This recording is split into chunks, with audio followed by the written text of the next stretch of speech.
Good morning, and once again, welcome to Code with IJ. And today we are continuing our series on tips from Pragmatic Programmer Andrew Hertz, and we're going to continue with tip number 6. The last week we talked about all the tips, so tip number 6, here we are. So tip number 6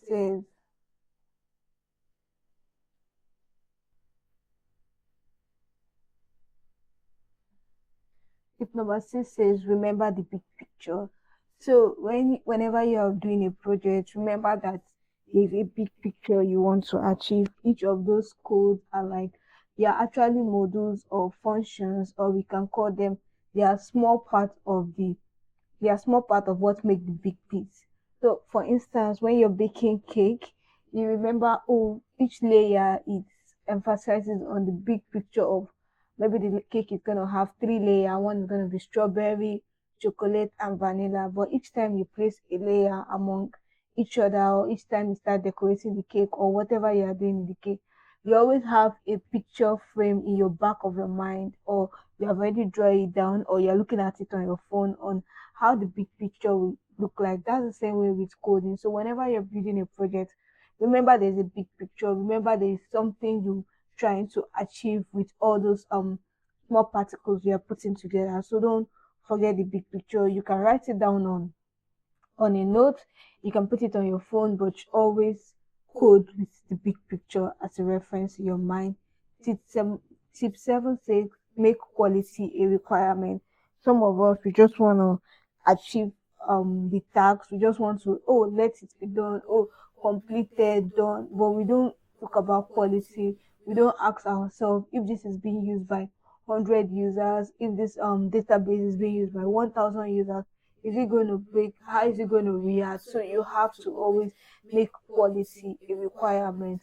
Quantity is easy for you to do something in large, but whenever you're making something quality, you're trying to make it very good. You have to research, do a lot of research work, put things together. So when you are coding, make sure quality is a requirement in your coding. Make sure whatever you are putting together, you're having back of the mind that, oh, these things must have quality. They shouldn't break. They should not like crash the server. So you have to be thinking about all this. Tip number 8 says invest regularly in your knowledge portfolio. Each developer, I would say developer sometimes they'll be like, oh, I'm 5 years coding, and the kind of experience we expect them to have, they don't have it. And it shows like in 5 years they might have been doing just one project for the past 5 years, and that alone has limited their knowledge growth. So whatever you're doing as a developer, make sure you're investing regularly in your knowledge portfolio. How well did you read material? How well did you do research? How well did you ask critical questions in order to help you grow? How well do you try to know more? So like, how is your curiosity state? How is your intuition state? How curious are you when it comes to what you're learning, when it comes to your knowledge? Are you very curious to grow each day? Are you very curious to know, oh, A is A, why is A? You don't just take things as face value or take things how they are. You want to keep digging and keep finding answers. Tip number 9 says critically analyze what you read and hear.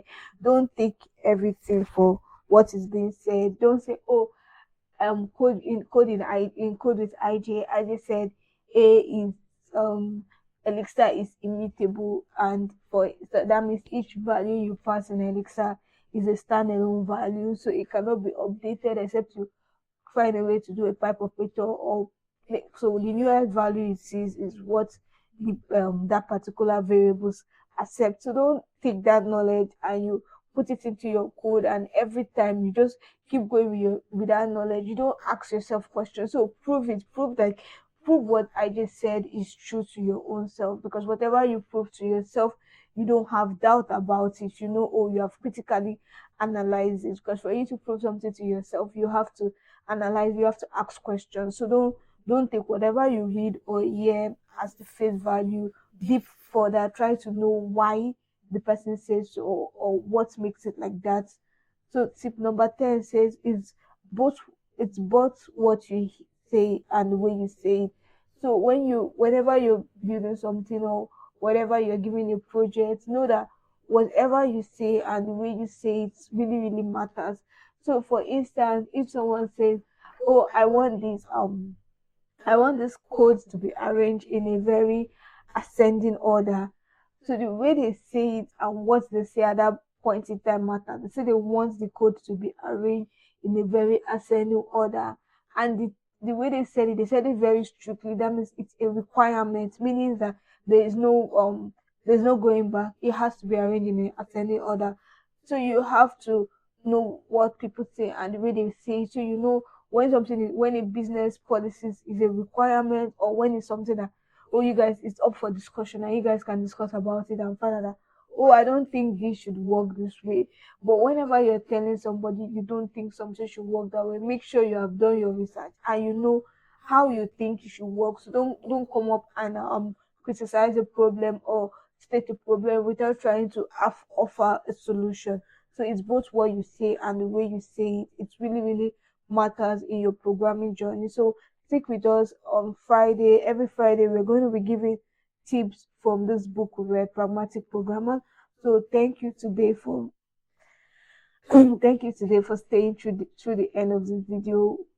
Hope to see you next time. Thank you so much. Let's be smarter. Thank you. Subscribe and share to your family and friends. And once again, welcome to Code with IG.